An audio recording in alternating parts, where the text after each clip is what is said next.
everyone. Now we will discuss atoms and molecules. In this video, first of all, we will summarize the topic, the lesson, atoms and molecules.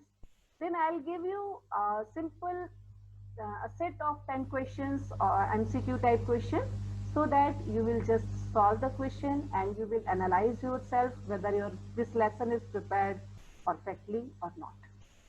So let's start. The summary of the lesson, you have to recall all subtopics. First topic was law of chemical combination. इसमें आपने दो law पढ़े थे, law of conservation of mass and law of constant proportion. Second subtopic इसमें था Dalton's atomic theory. Third molar mass and mole concept. और fourth था writing molecular formula of chemical compound. इन सारे टॉपिक को cover करने के बाद आपको एमसीक्यू अटेम्प्ट करना है, इसलिए ताकि आपको अपने आप को एनालाइज करने में हेल्प मिले कि आपने चैप्टर किस तरह से प्रिपेयर किया है. चलिए स्टार्ट करते हैं. हम पीपीटी आपको दिखाएंगे. यहाँ पर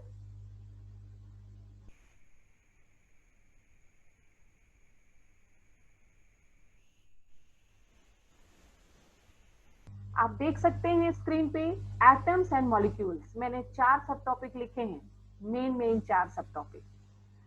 फर्स्ट लिखा है लॉ ऑफ केमिकल कॉम्बिनेशन. अभी हमने आपको बताया law of constant conservation of mass.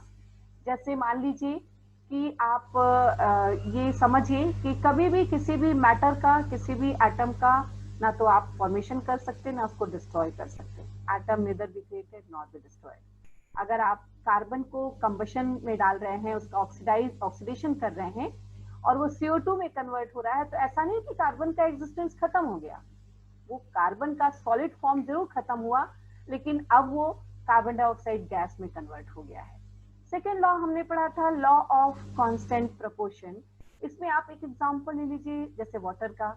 Hydrogen और ऑक्सीजन के जो एटॉमिक रेशियो है नंबर वाइज आपको 2:1 मिलेगा, H2O. लेकिन अगर बाय मास आप निकालेंगे तो हाइड्रोजन का atomic mass 1 multiply by 2 and oxygen का एटॉमिक मास, सो 2:16. सिंप्लीफाई करके देखिए, यू विल गेट 1:8. ये कांस्टेंट प्रोपोर्शन है. जब तक 2 या 2 से एलिमेंट, जिस भी मॉलिक्यूल को आप बना रहे हैं उसके जो भी कंपोनेंट हैं उनको आप फिक्स रेशियो में नहीं लेंगे, तब तक वो मॉलिक्यूल नहीं बनेगा. आगे बढ़ते हैं. Dalton's atomic theory. इसमें बहुत सारे पोस्टुलेट्स आपसे डिस्कस किया था हमने, जिसमें एक कॉमन पोस्टुलेट है कि एटम को आप डिवाइड नहीं कर सकते. एटम जो है वो नॉन डिविजिबल है. कैसे? अगर आप सोचें, अपने आप से क्रॉस क्वेश्चन करें कि एटम में इलेक्ट्रॉन, प्रोटॉन और न्यूट्रॉन हैं, तो कैसे डिविजिबल नहीं हुआ है? जरूर पार्टिकल से, लेकिन इनका अपना इंडिपेंडेंट एग्जिस्टेंस नहीं है. जब ये एक साथ असेंबल होते हैं तब एटम बनता है. इसी तरह से और भी पॉइंट्स हमने डिस्कस किया था कि एटम क्रिएट नहीं कर सकते, डिस्ट्रॉय नहीं कर सकते, सो ऑन. नेक्स्ट पॉइंट देखिए, मोलर मास. किसी मॉलिक्यूल का अगर आपको मास निकालना है तो आप उसको उसके जितने भी एटम्स हैं, उसके कंपोनेंट, उन सारे एटम के एटॉमिक मास का सम कर दीजिए, आपको मोलर मास मिल जाएगा. कैसे? जैसे मान लीजिए CO2 का मोलर मास निकालना है तो कार्बन का एटॉमिक मास प्लस ऑक्सीजन का atomic mass, so you will get 44. क्यों? क्योंकि ऑक्सीजन 2 बार है यहाँ पर, तो आप अकॉर्डिंगली इसको सॉल्व कर सकते हैं. नेक्स्ट देखिए, मोल कॉन्सेप्ट लिखा है हमने. मोल कॉन्सेप्ट ये भी आपको डिस्कस किया था प्रीवियस वीडियो में. अगर आपने नहीं देखा है तो एक बार फिर से उसको रिवाइज कीजिए, आपको सारा कॉन्सेप्ट क्लियर हो जाएगा. एवोगैड्रो नंबर भी दिया था. इसमें देखिए 1 mole equals to 6.022 into 10⁻23 particles. Particle से मतलब यहाँ पर ये है कि अगर आपने स्पीसीज एटम लिया है तो आंसर भी आपका एटम में होगा. मॉलिक्यूल लिया है तो मॉलिक्यूल. आयन कंसिडर करेंगे तो 6.022 into 10⁻23 आयंस.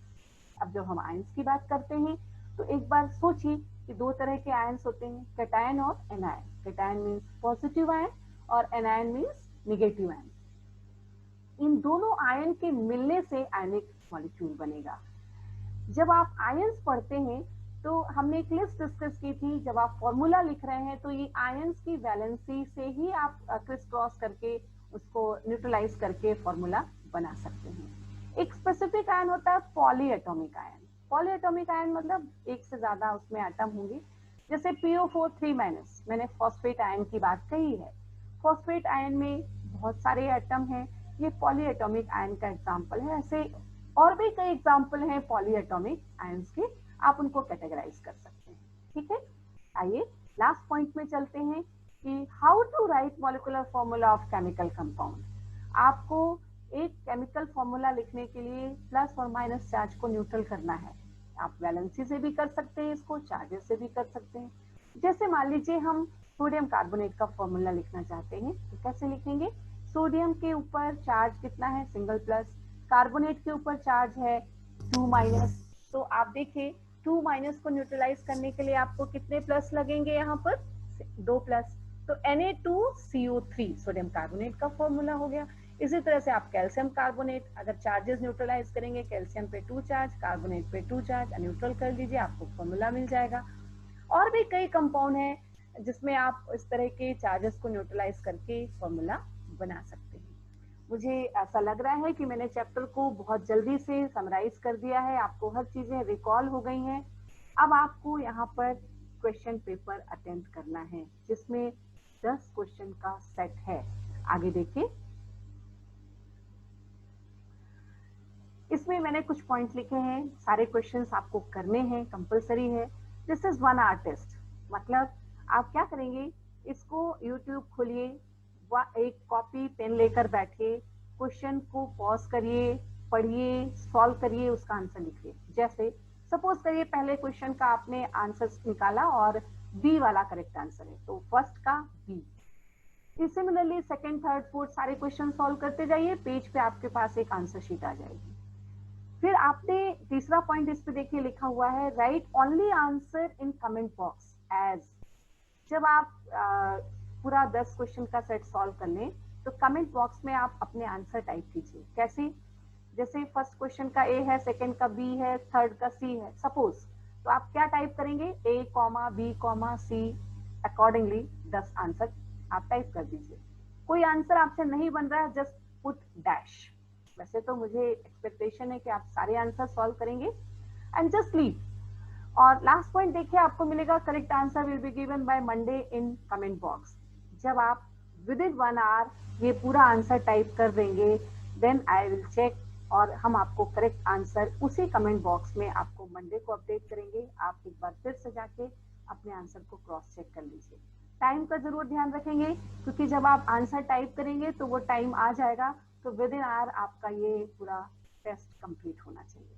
देखिए आगे आप क्वेश्चन के आपको सेट्स मिलेंगे। पहला क्वेश्चन जैसे आप देख रहे हैं, मोलर मास नाइट्रिक एसिड, आप इसको सॉल्व करेंगे और करेक्ट आंसर इसमें से आप सही चूज करेंगे।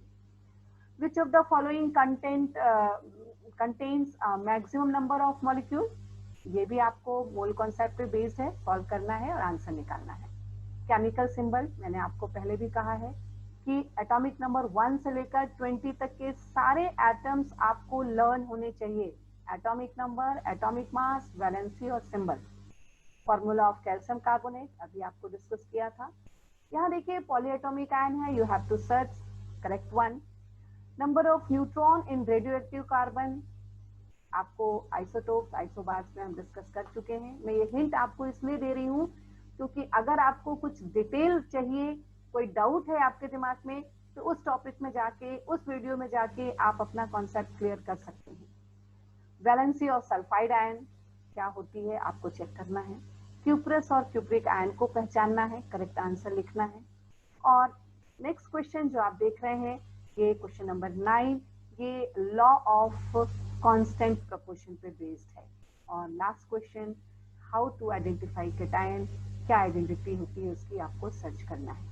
तो इस तरह से आप 10 क्वेश्चन सॉल्व कीजिए, उसका करेक्ट आंसर शीट बनाइए, कमेंट बॉक्स पे आप बिल्कुल केयरफुली टाइप कीजिए सारे आंसर्स, और इसके बाद आप वेट कीजिए मंडे को करेक्ट आंसर शीट की, आंसर कमेंट की, और आप फिर अपने जो भी आपका करेक्ट आंसर है या आपने आंसर सेट बनाया है उसको क्रॉस चेक कर लीजिए, और फिर कॉन्फिडेंस आपको अपने आप आएगा कि यस आपका चैप्टर प्रिपेयर है, अगर आपको अच्छे मार्क्स मिलते हैं।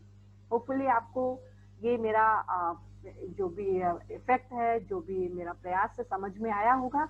आप इसको ट्राई कीजिए और थोड़ा कॉन्फिडेंट हुई, और इसी तरह से हर चैप्टर के लिए आप अपने आप को एनालाइज जरूर करेंगे। सेल्फ असेसमेंट बहुत जरूरी है चैप्टर प्रिपेयर करने के बाद। So thank you, best of luck.